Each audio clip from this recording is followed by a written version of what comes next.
दिल्ली में बीजेपी चुनाव समिति की बैठक जारी। बैठक में पीएम मोदी, अमित शाह, जेपी नड्डा समेत कई नेता मौजूद। मीटिंग में विधानसभा उम्मीदवारों के नाम पर मंथन हो रहा है। जल्दी दूसरी लिस्ट जारी हो सकती है। बंगाल चुनाव के लिए 60 उम्मीदवारों के नाम पहले ही तय हो चुके हैं। दिल्ली, हरियाणा और पंजाब के बाद अब किसान बंगाल के रण में भी उतर गए हैं। कोलकाता और नंदीग्राम में किसानों की महापंचायत हो रही है। किसान नेता राकेश टिकैत ने बंगाल की जनता से अपील की, बीजेपी को वोट मत देना। राकेश टिकैत ने कहा, बीजेपी व्यापारियों की पार्टी है। न्यूज 24 से राकेश टिकैत बोले, सरकार धीरे धीरे किसानों को बांधने में लगी है।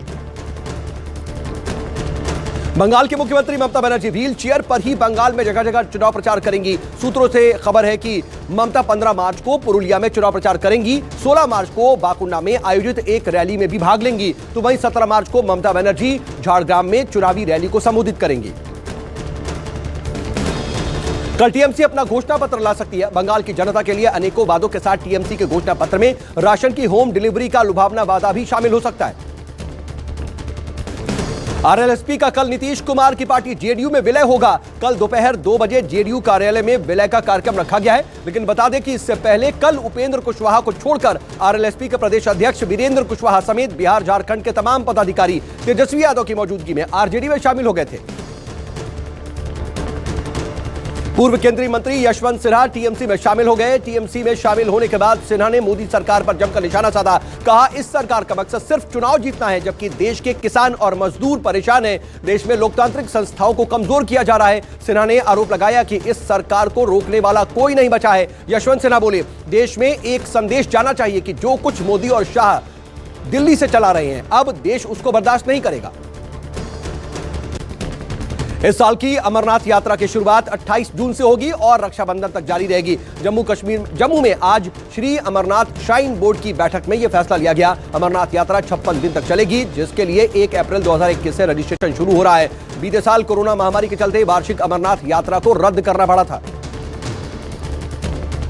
बिहार में न्यूज 24 के ऑपरेशन साइलेंट का बड़ा असर हुआ है। बिहार में विपक्ष नीतीश सरकार पर हमलावर हो गया है। नीतीश के मंत्री रामसूरत राय की बर्खास्तगी की मांग को लेकर के तेजस्वी यादव ने विधायकों के साथ विधानसभा से लेकर के राजभवन तक मार्च भी निकाला। मंत्री रामसूरत राय पर एक्शन लेने को लेकर के विधानसभा में जमकर हंगामा भी हुआ।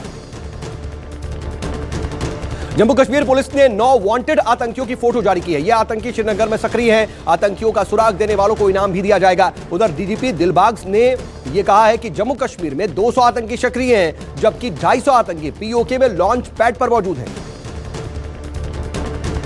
दिल्ली से देहरादून आ रही शताब्दी एक्सप्रेस के एक कोच में अचानक से आग लग गई। देश में आग लगने से हड़कंप मच गया।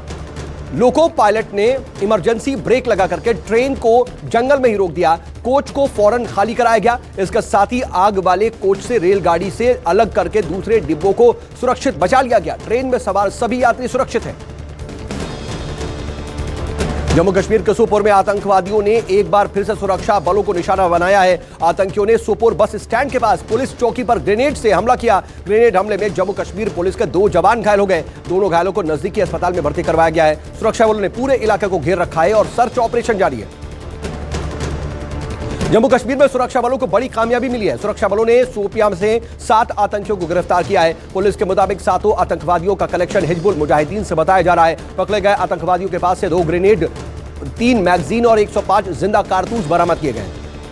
राजस्थान के जोधपुर में दर्दनाक सड़क हादसा हुआ है। यात्रियों से भरी बस एक ट्रक से टकरा गई। इस हादसे में 5 लोगों की मौत हो गई, जबकि दर्जनों लोग घायल हैं। घायलों को इलाज के लिए अस्पताल में भर्ती करवाया गया है। हादसे के वक्त बस में करीब 17 लोग सवार थे। बस में सवार सभी लोग दिल्ली के रहने वाले बताए जा रहे हैं। बिहार के सुपौल में एक ही परिवार के 5 सदस्यों ने खुदकुशी कर ली। घटना के बाद से पूरे इलाके में हड़कंप मचा हुआ है। पति पत्नी, 2 बेटियां और 1 बेटा कमरे में फंदे से लटका हुआ पाया गया। पुलिस पूरे मामले की जांच कर रही है। 3 दिन के पूर्वांचल दौरे पर वाराणसी पहुंचे राष्ट्रपति रामनाथ कोविंद दशाश्वमेध घाट पर विश्व प्रसिद्ध गंगा आरती में शामिल हुए। परिवार के साथ श्री काशी विश्वनाथ जी के दर्शन भी किए।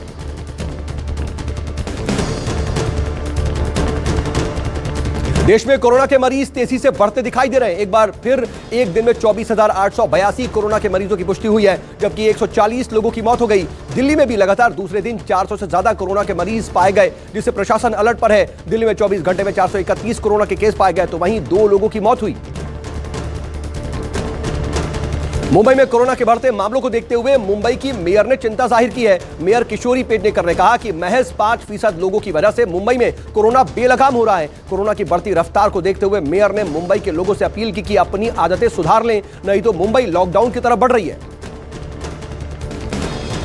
और यूरोप के एक बड़े हिस्से में कोरोना ने एक बार फिर से दस्तक दी है, जिसके बाद कोरोना को लेकर के लोग एक बार फिर से घबराए नजर आ रहे हैं। इटली में कोरोना के 25,000 से ज्यादा मामले सामने आने के बाद आधे से ज्यादा इलाके में 15 मार्च से सभी स्कूल, दुकानें और रेस्टोरेंट बंद कर देने का फैसला लिया गया है। वहीं जर्मनी की पब्लिक हेल्थ एजेंसी ने चेतावनी जारी की है कि जर्मनी में तेजी से बढ़ रहा है कोरोना और यह बच्चों को अपना शिकार बना रहा है।